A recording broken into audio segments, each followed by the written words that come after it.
In a world ruled by web video, where online entrepreneurs and marketers strive to get noticed and stand out from the rest, one man will fight to unite us all and unveil the true power of web video, one episode at a time. Welcome to the Video Revolver Podcast. Discover how to harness the power of web video to increase traffic and sales on your websites. Grow a loyal following online and crush your competition. And now, here's your host. If he entered a contest for the most interesting man in the world, he would take first, second, and third place. Peter Beattie. Wow, that's very, very flattering. I really like that one. Thank you. Welcome to episode number 5 of the Video Revolver Podcast. I am your host, Peter Beattie, and today's topic is all about the technical side of video marketing. We're going to talk about the different equipment that you need to create high-quality web videos virtually of any kind. And this is something I get a lot of questions about, so I figured I'd make an episode on it and basically just reveal the top 6 tools that I use to make all of my own web videos. And this podcast is going to be the beginning of an ongoing series where I'm going to basically do a separate episode on each different element that we're going to talk about here today. So the 6 different things I'm going to talk about, or the 6 different tools, I'm going to do a separate episode about each in the future. So I'm kind of going to just run through everything here in one episode pretty briefly, but I'm still going to give you enough information where you know exactly what I use to make all my videos and how you can get started and what tools to buy if you're just getting started and you need some ideas on, the best type of equipment to invest in to make some nice looking videos for a low cost. You don't need to invest thousands of dollars in equipment. Like most people will think when you get into video marketing, you need to invest in the very best lighting, the very best camera and stuff like that. That's far from the case. Today we have so much good equipment on the market today for such a low price, and chances are you might even own a couple of these things already. You just don't know about it yet, or you just don't realize it yet. So hope to accomplish this in this episode for you today, give you some ideas on how to get started making some awesome videos and the equipment that you should invest in to get started. So let's go ahead and get started. The first thing on the list is, of course, lighting. Now, lighting is very important. Obviously, this is only the case if you're shooting live action footage. If you're just doing screen capture video, tutorials, stuff like that, where people actually don't see your face, then you really don't have to worry about lighting at all. So if you're doing live action footage, lighting is very important. Now, natural lighting, from the sun, is the best lighting you can get, but it's not always available to you. Sometimes we might be shooting at night, or we might be shooting in an office or a room in our home or whatever that doesn't have, good sunlight. So we need some lights to brighten our shot. And most people like to start out with just the, standard home light bulbs that you see. They have like the yellow tint to them. If you're in a building right now, if you're in your house or in an office building, look around and see if you've got any lights turned on. If you're in an office building, chances are you're using daylight bulbs. But if you're in like your home or something like that, and you're looking at like a lamp, you'll notice that it puts off like a yellow tint. You don't want to use these types of lights to light your videos because they give off a yellow tint and they don't look that great. The lights that you actually want to get when making professional videos are called CFL daylight bulbs, and you can basically buy kits of them, kits that come with 3, 2, 3, 4 in a pack on Amazon.com. And they're basically called CFL softbox lights. They're for photography and video editing. So go to Amazon, do a Google search for CFL light kit or CFL softbox kit. And the kit that I actually own is by a company called Cowboy Studio. And I purchased it about a year and a half ago for around $200 to $250.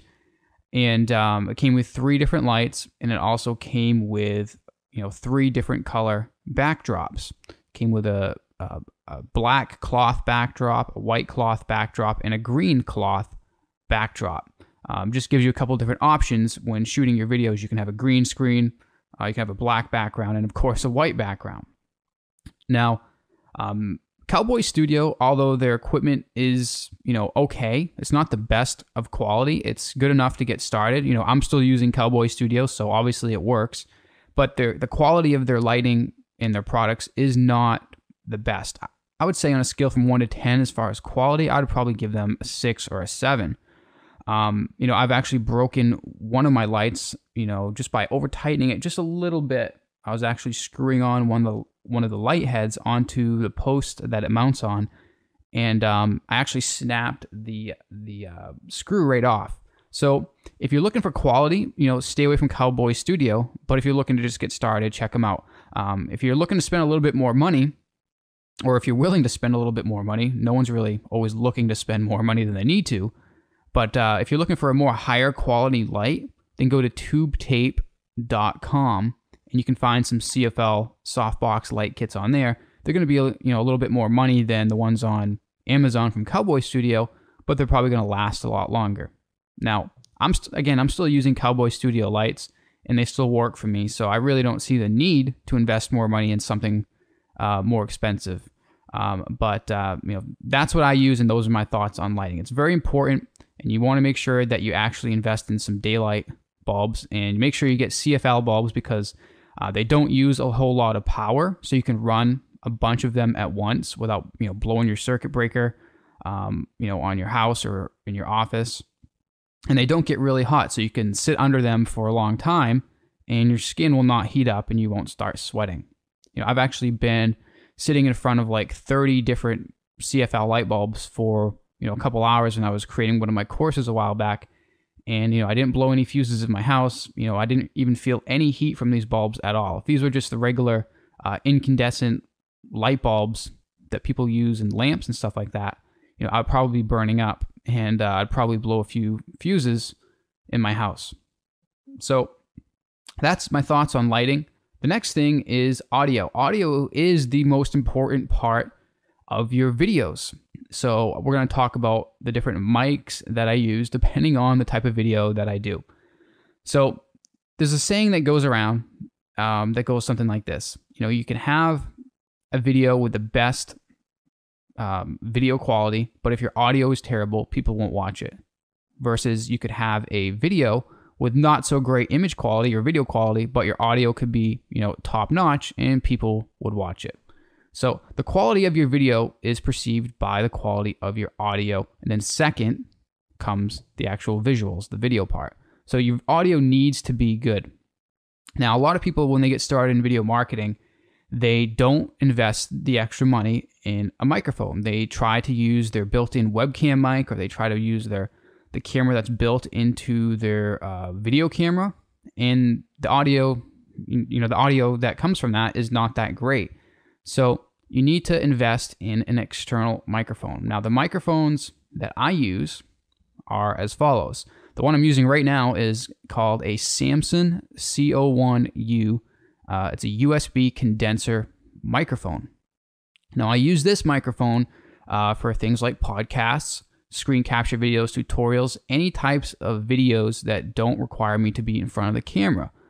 Because this thing mounts, on a studio arm on my desk, and I can, basically when I need to do a video or a podcast, I just turn it on and I adjust the studio arm to bring the mic in front of my face and I speak into it. Now, if I was doing, live video, chances are I won't be sitting in front of the computer screen. So I can't really use this microphone unless I, took it off its studio arm mount and, used a different mount and brought it with me, wherever I'm shooting my video. And that's not always practical. So when I need to go somewhere else to do live video, whether it's be somewhere in my office or maybe somewhere else on location, I bring a lavalier microphone with me. It's basically a smaller microphone that clips onto your shirt collar. And I use two different ones for live video. The first one is the Audio-Technica ATR 3350. This is a corded microphone. It has a 25-foot cord, and it runs about $25 on Amazon. This microphone produces amazing quality audio for the low price of $25. The only downside is, or there's actually a couple downsides I don't like about this microphone. The first one is the insanely long cord. It gets tangled when you go to pack it, to put it in your bag or something like that, to bring it with you. It can be a pain unraveling it and getting ready to actually use it. The cord is 25 feet long. It can get tangled, and it can take a few minutes to untangle it before you can actually use the microphone. I find that extremely annoying. Another thing that I don't like about this microphone is that it doesn't have any light that lights up to tell you that the microphone is on, or it doesn't have a light that lights up to tell you that the battery is dead. So you could be recording with this microphone and the battery could have died, and your audio could have went out, and you wouldn't even know it until you actually went to go review your video footage. So I would be willing to pay a little bit more money to Audio-Technica if they would be willing to produce a microphone like this, that had maybe a light that would show you that the microphone was on. So you don't go talking away while the microphone is dead. The microphone takes a small little watch type battery. I don't really know the technical term for it, but one of those little circular silver batteries that you see in watches and little electronics and stuff like that. They're fairly cheap, but again, it'd be helpful to have a light to let you know when the battery is dead and when you need to replace it. So when I started experiencing, these issues with the long cord getting tangled and stuff like that, I decided to look out for a cordless lavalier microphone. So I found the Sony ECM-AW3 wireless Bluetooth mic. And this goes for around $140 on Amazon. The wireless aspect is great. You can really bring this microphone anywhere.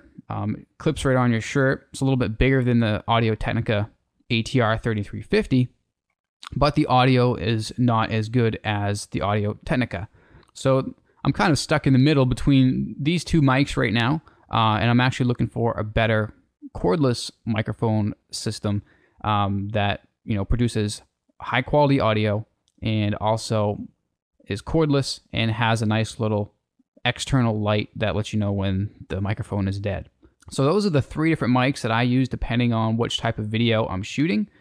Again, just to recap, for podcasts and screen capture videos, I use the Samson CO1U.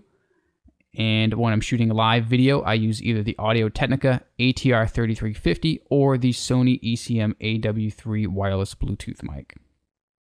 The next thing on the list is screen capture software. Now, I produce a lot of screen capture videos, and for my video training courses, and I also use screen capture software to record my podcast episodes. Like right now, I'm using a software called Camtasia to record this podcast on my computer.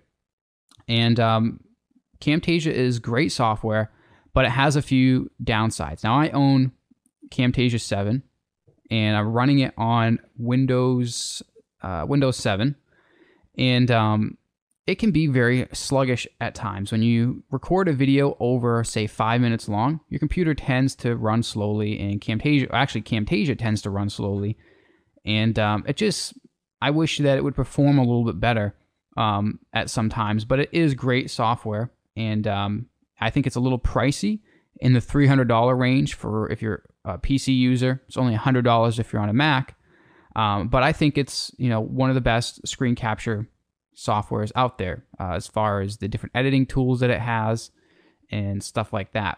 Again, I use Camtasia. I'm going to be upgrading to Camtasia 8 pretty soon, unless I find something else that I like better in the meantime. There's also other screen capture software available out there on the market. If you're on a Mac, ScreenFlow, I hear, is the best. I have not used it that much.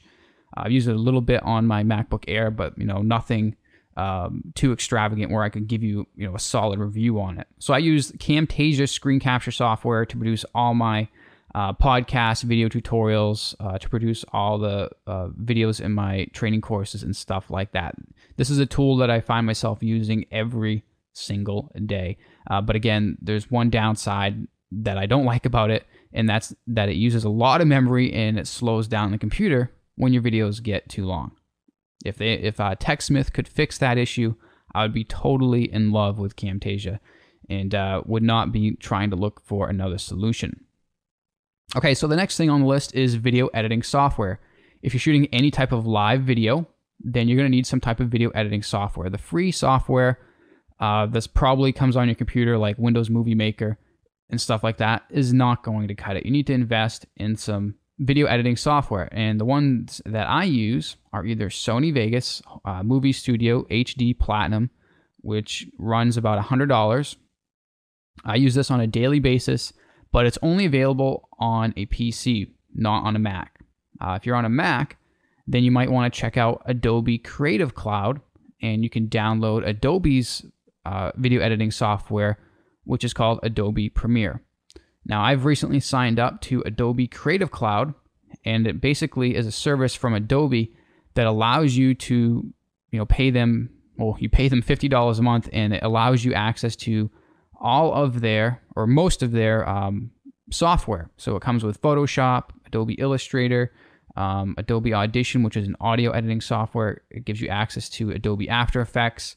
It gives you access to Adobe Premiere, which is their video editing software.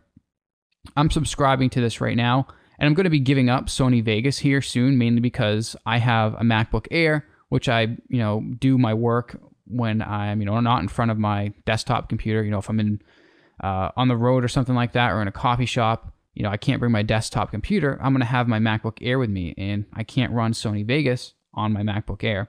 So I decided to invest in Adobe Creative Cloud so I can use Adobe Premiere whether I'm on my desktop or on my MacBook Air, and I can also store my files on Adobe's cloud storage service, which allows me to access them from anywhere, whether I'm at home or on the road. So I'm going to say Adobe Creative Cloud right here is my recommendation for editing software, just because of all the other tools that it comes with, and of course the cloud storage that lets you access all your files from wherever you are in the world.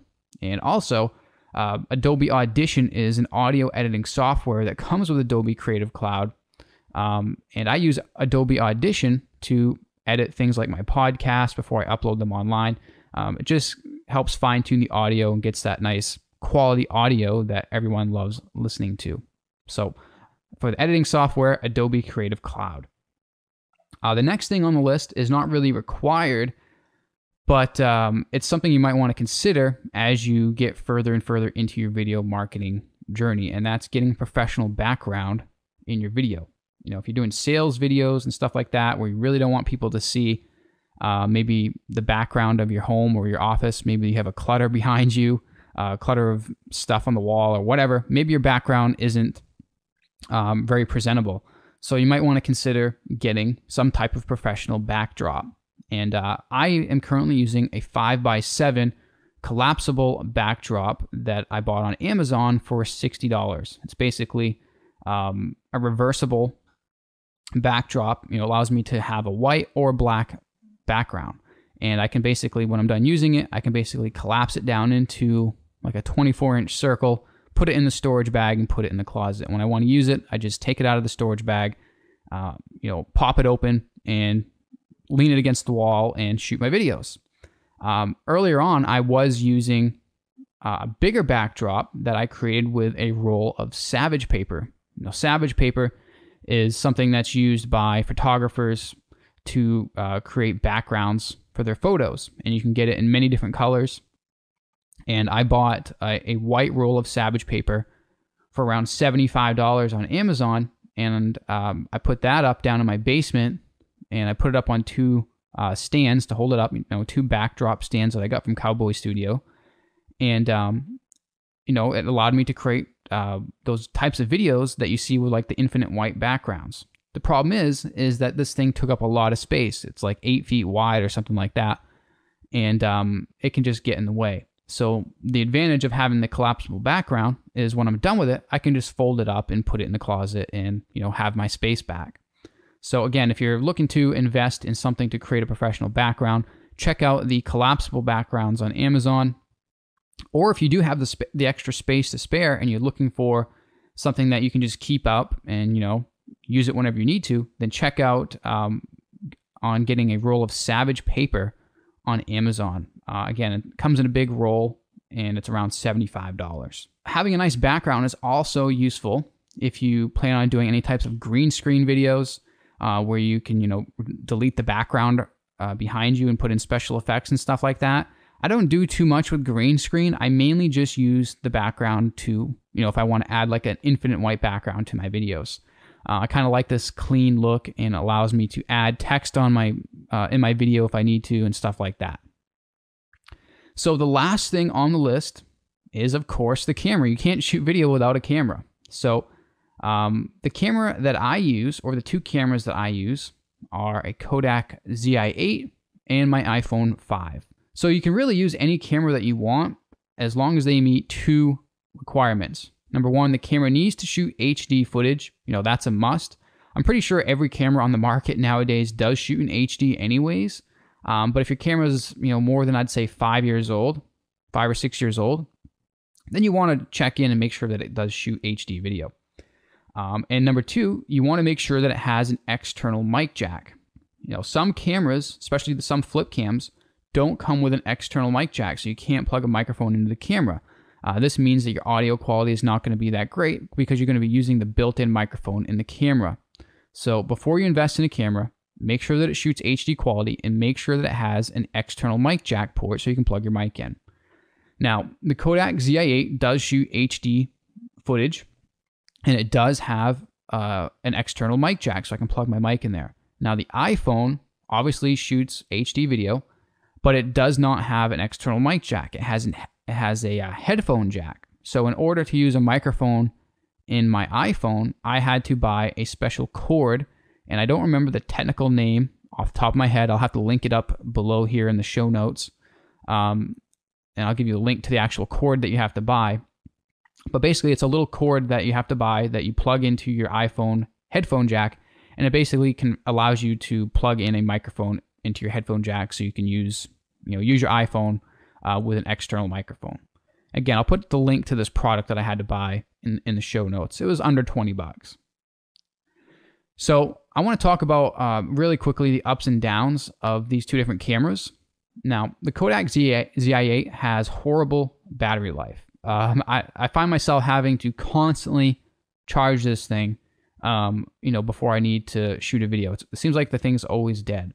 So I always find myself needing to, wait to charge this thing for like a half hour to an hour before I need to shoot a video because I forget to plug it in from the last time I used it.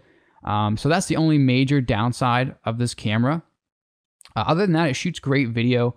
It's easy to use, and it doesn't have all those complicated settings that you find on like a DSLR camera and stuff like that. Obviously that means that you can't really play with the different focus settings and stuff like that as much as you would with it, as much as you could with a DSLR, but it allows you to shoot high quality video pretty quickly and easily.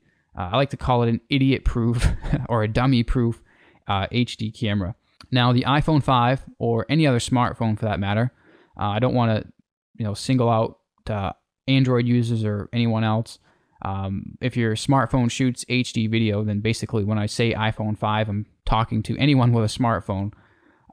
But anyways, if you got a smartphone, in my case, an iPhone 5, the upsides of using this for your video camera is that it's portable. It's always with you. If you need to shoot a video while you're on the go or at a meeting, you don't have to remember to bring your video camera because you're going to have it on you anyways because you have your phone with you wherever you go.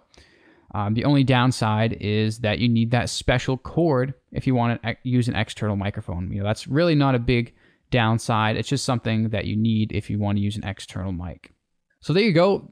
These are the 6 different main tools that I use to create all of my web videos for me or my clients. And these are the things that I recommend you check out if you're looking to invest in some video marketing equipment.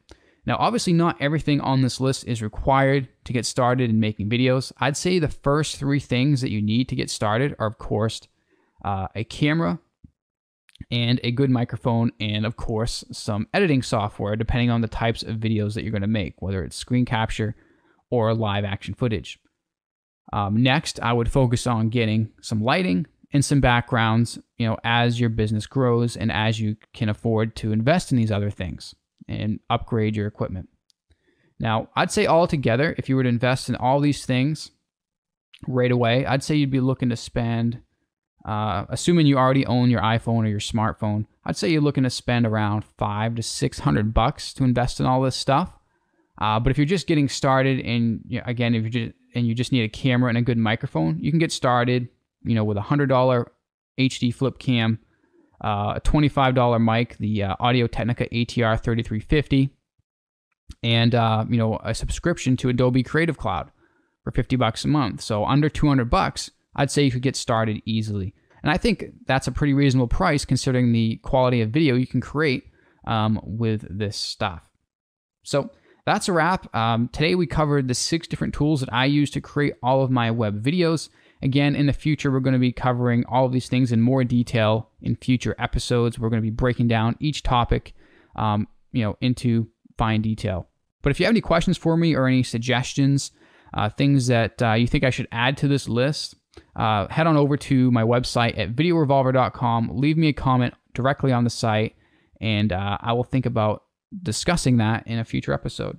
So my name is Peter Beattie with videorevolver.com, and thanks for listening to this episode. I'll talk to you soon. Thanks for listening to the Video Revolver podcast. If you like the show, you should check me out on videorevolver.com, where you'll find more tips, tricks, and techniques on how you can create amazing web videos that sell more of your products and services. If you have any questions for me, you can always leave a comment directly on the website, or you can always call me on the Video Revolver voicemail line and leave me a message. I might play your question and answer it live on the air in a future episode.